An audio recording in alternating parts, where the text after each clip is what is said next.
सब्र दे, हिम्मत दे।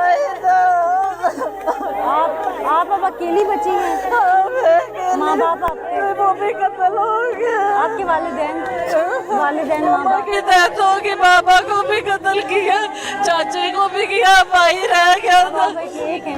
अकेली हूँ, मेरे चाचा और बाबा को कत्ल किया है इन्होंने। देखो ये मेरे बाबा थे। आप शादीशुदा हैं? नहीं। अनमैरिड हैं? हाँ जी।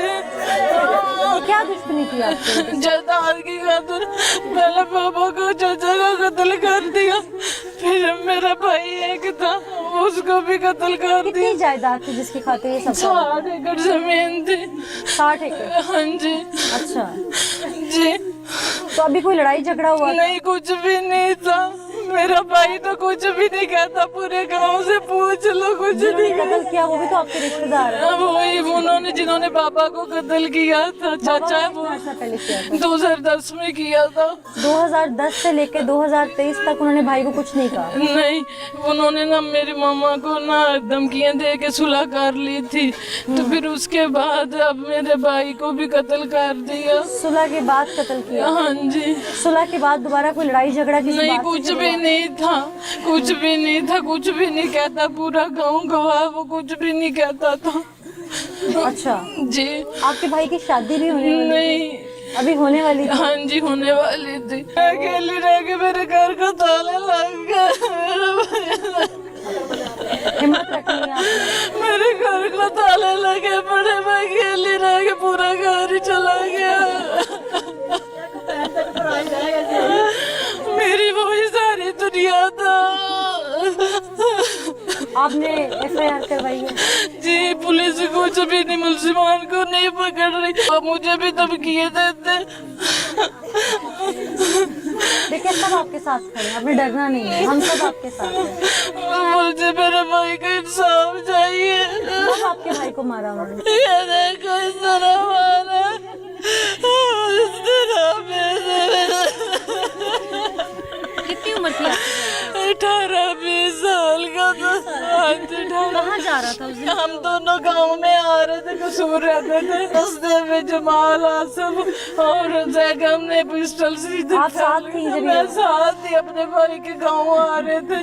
आप लोग गांव में नहीं रहते? आप लोग शहर? जी, कसूर। ये बाबा की डेथ के बाद से आप लोग? हाँ जी, कसूर। तो गांव वैसे आना जाना रहता है? आना जाना रहता था, वहाँ से हम आ रहे थे रास्ते। कितने अरसे बाद चक्कर लगाते थे गांव? हफ्ते बाद, 3-4 दिन बाद चक्कर लगता रहता। इससे पहले आप लोगों को कोई धमकी वगैरह दी उन्होंने कि गांव आए तो हम ये कर देंगे? वो इस तरह तो करते रहते, लेकिन मेरा भाई कहता था मैं तो कुछ नहीं कहता हूँ, मैं तो बस अपने रास्ते जाता हूँ, अपने रास्ते ही आता हूँ, मैं तो कुछ कहता ही नहीं, मुझे क्यों उस दिन आप कहेंगे। लोग किस वजह से आ रहे थे गांव? हम गांव आ रहे थे, वैसे ही आ रहे थे, कैसे जैसे रूटीन में आना जाना वैसे ही आ रहे थे। अभी आप शहर वाले घर में रहती हैं? हाँ जी, नहीं, अभी इधर हूँ।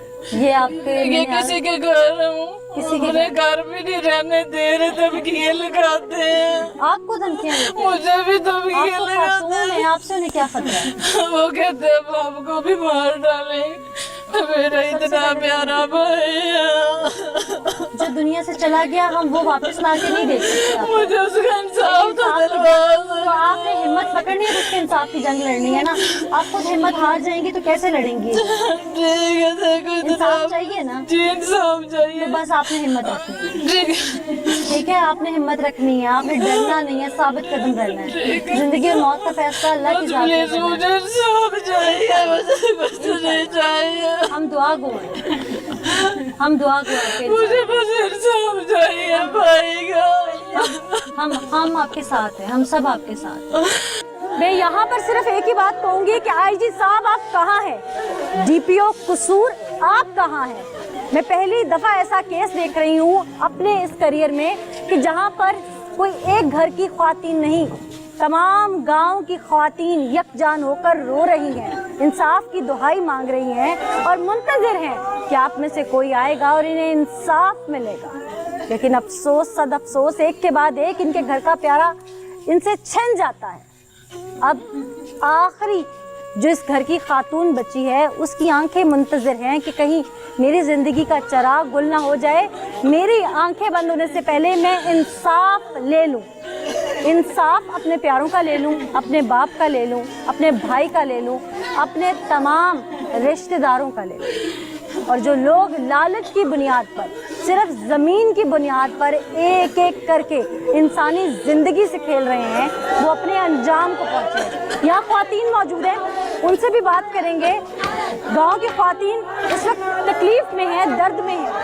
कोशिश करूंगी कि इनसे पूछ सकूं मामला क्या है।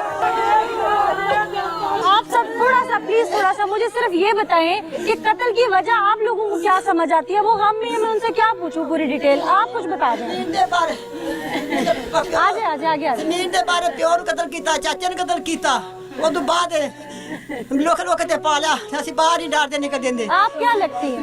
मासी बनेवी खाना आवी मासी, ओ मासी दे पुत्तर ने कराइयां से सुपने में नाल ही रहियां सुपने में सानू संभालदा रहा भी इन्ना मारिया है, नजायज मारिया है। कोई गल गुड्डा मारिया गया है जमीन की खातर। पहलो बाप कत्ल कर दिता, चाचा कत्ल कर दिता जमीन की खातर।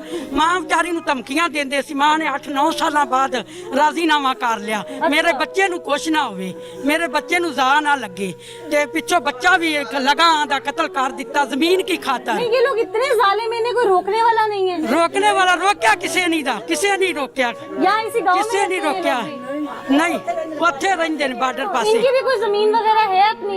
सानू इंसाफ होना चाहिए बुड्ढे। इनकी अपनी कोई जमीन वगैरह है? और जमीन 60 किले जमीन वाले मारिया गया, प्यो वाली जमीन। जिस फैमिली को कत्ल किया इनको तो जमीन के लिए क्या मुलजमान की भी है? ਉਹਨਾਂ ਦੀ ਵੀ ਹੈਗੇ, ਉਹਨਾਂ ਦੀ ਵੀ ਜ਼ਮੀਨ, ਉਹਨਾਂ ਦੀ ਵੀ ਹੈਗੀ, ਇੱਕ ਭੈਣ ਤੇ ਇੱਕ ਭਰਾ। अच्छा मुझे ये बताइएगा कि उन्होंने पहले भी कत्ल कई और किए हुए हैं? जमीन बारे कत्ल चाचा ला शादी सी 8 दिन रह गए, दोनों कत्ल कर दिता। नहीं, इस फैमिली के अलावा भी वो क्या और नहीं सिर्फ इसी फैमिली के साथ? हाँ जी, हाँ जी। इसके अलावा वो लोग जो हैं वो क्या जराइम पेशा लोग हैं, क्या है? आप इधर आ जाओ, आप क्या जानते हो?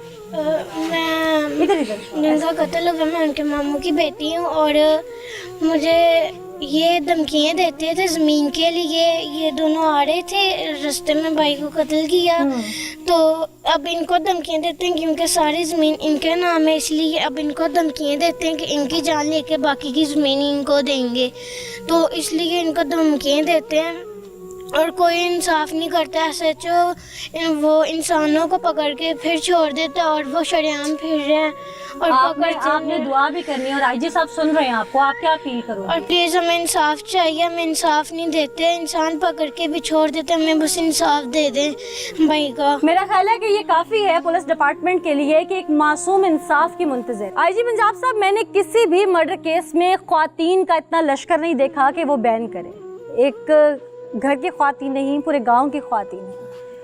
आपका SHO यहाँ काम नहीं कर रहा, डरिए उस वक्त से कि यही तमाम ख्वातीन का लश्कर कहीं सड़कों पर निकल के मर्दों का रूप ना धार ले। ये कानून हाथ में नहीं लेना चाहते, ये सिर्फ कानून की तरफ देख रहे हैं, मुंतज़िर हैं कि इंसाफ मिले। लेकिन अगर इन्हें SHO ने इंसाफ न दिया तो उसके बाद एक इनकलाब की सूरत में जो ये फिर सड़कों पर निकलेंगी या जो कुछ होगा वो अंदाज़ा भी नहीं लगाया जा सकता। और उस वक्त हुकूमती मशीनरी ज़ोर पकड़ेगी, आपकी बड़ी बड़ी गाड़ियाँ भी आएंगी, नफरी भी आएगी और शायद आप खुद भी चल के आएंगे।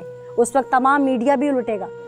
तो ये नौबती मत आने दीजिए जग हंसाई की डिपार्टमेंट के लिए, जहाँ आप इतने काम कर रहे हैं कि इस डिपार्टमेंट का चेहरा अच्छे तरीके से सामने लाया जा सके, वहाँ ये खातून बची हैं इस ख़ानदान की।